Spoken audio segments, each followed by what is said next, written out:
Sobra, grabe init mga katrops. Ayan, nagpagupit nga kami ng aming mga alaga sa bayan. Hindi nagupitan si Wapol dahil medyo agresibo. At yung manggugupit niya, yung dati niyang barbero, nalipat. Kasi bago yung nanggugupit doon, hindi kabisado si Wapol. So ngayon, dumayo pa kami dito sa may San Isidro para magupitan. Ayan si Winwin, okay, nagupitan na rin yan eh. Ayan, dito sa may Happy Pets, sa may San Isidro. Ayan. So ayan, bali si Wapol, hihintayin na lang namin. Sobrang init. Ayan, binilan na rin natin ng tubig yung mga alaga natin. Oh. Kasi sanay naman sila na umiinom pagka nalagyan natin sa plastic. Wala tayong lagayan dito kaya sa plastic. So nakakainom naman na. Si Winwin nakainom na. Hinihintay na lang namin si Wapol na lumabas. Ayan, dyan si Wapol. Dyan sa loob. Ay. Grabe ang tindi ng init mga katrops.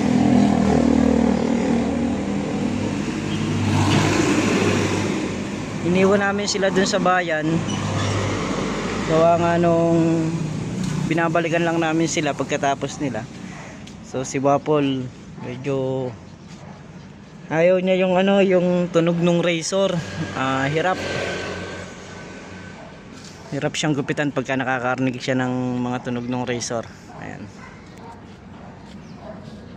Kaya naman nadayo pa tayo rito.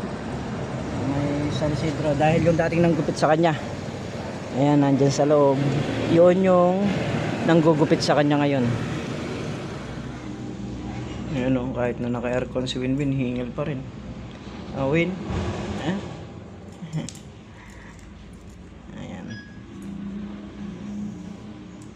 pumasok kami rito sa loob para medyo malamigan si Winwin.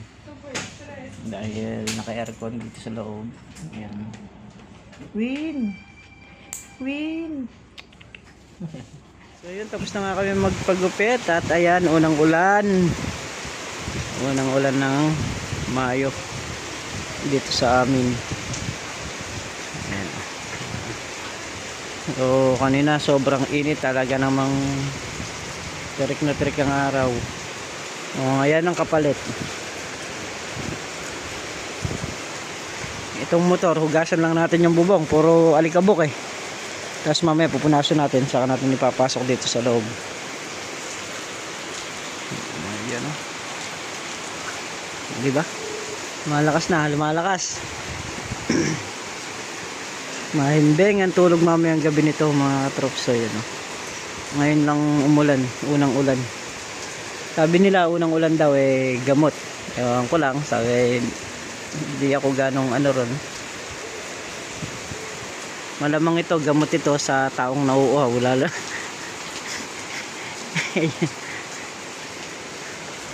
So ayan, success ang ulan ngayon. Presko, nakuhuring lumamig ang panahon. Papulo-pulo lang yung ulan mga katrops. Ayan, kagaya dito, yan, umuulan ngayon.